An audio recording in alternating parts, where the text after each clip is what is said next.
যেই মা বাবার দোয়ার কারণে তুই বড় হইছ, ওই মা বাবার দোয়া চোখের পানি যদি না থাকতো আমি হাফিজুর রহমান এই চেয়ারে বসতে পারতাম না। ও টাকাওয়ালা বাড়িওয়ালা, ও পরীক্ষায় ভালো নাম্বারওয়ালা, মা বাবার চোখের পানি আর দোয়ার কারণে আজকে পরীক্ষায় ভালো নাম্বার পেয়েছো, টাকার মালিক, বাড়ি গাড়ির মালিক হয়েছে। আজকে কত আরামে গাড়ি নিয়ে ঘুরো। আর এই নওগাঁ জেলায় তোর বাবা মা কত কষ্ট করিয়া চলাফেরা করছে, গাড়ি ভাড়া দেওয়ার মতো টাকাও ছিল না। আজ আল্লাহ তোমারে টাকা দিছেন, মা বাবার কথা মনেও করো না, দোয়াও করো না। ওরে যার মা বাবা দুনিয়ায় নাই, কবরের কিনারায় গিয়া মাঝে মাঝে দোয়া করিও, আল্লাহর কাছে বলি, ওরে মালিক, মা বাবার হক আদায় করতে পারি নাই, মা বাবা জীবনে এত কষ্ট করেছেন, আমি যদি টাকাওয়ালা হইতাম আমি মা বাবারে শান্তিতে রাখতাম।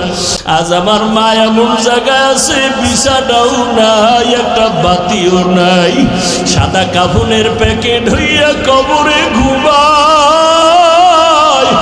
ও সন্তান, ওই মা বাবারে কাঁদাইয়া যদি থাকো, তাড়াতাড়ি মাওলার কাছে ক্ষমা চাও। আর যার মা বাবা বেঁচে আছে, বাবারে গিয়ে ক্ষমা চাও, হাত ধইরা বলিও, বাবা তোমার ঋণ আদায় করতে পারবো না, দয়া করে তুমি মাফ করে দাও। ও যুবকেরা, যদি মায়ের সাথে কষ্ট দিয়া বেয়াদবি করো, মায়ের বাসায় গিয়ে বলবি, মা তুমি দোয়া করলে আমার মাওলা কবুল করবে, তোমার মনে বোধহয় কষ্ট গেছে, এজন্য আমার আমল নাই, আমার কান্না নাই, মোনাজাতে পানি নাই।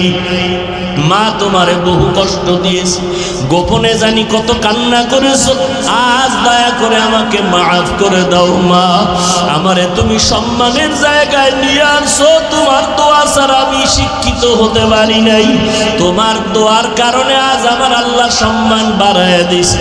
মা বাবার কাছে যদি চোখের পানি ছেড়ে দাও, মা মাথায় হাত দিয়া দোয়া করবে, আর সে আজিমে চলে যাবে।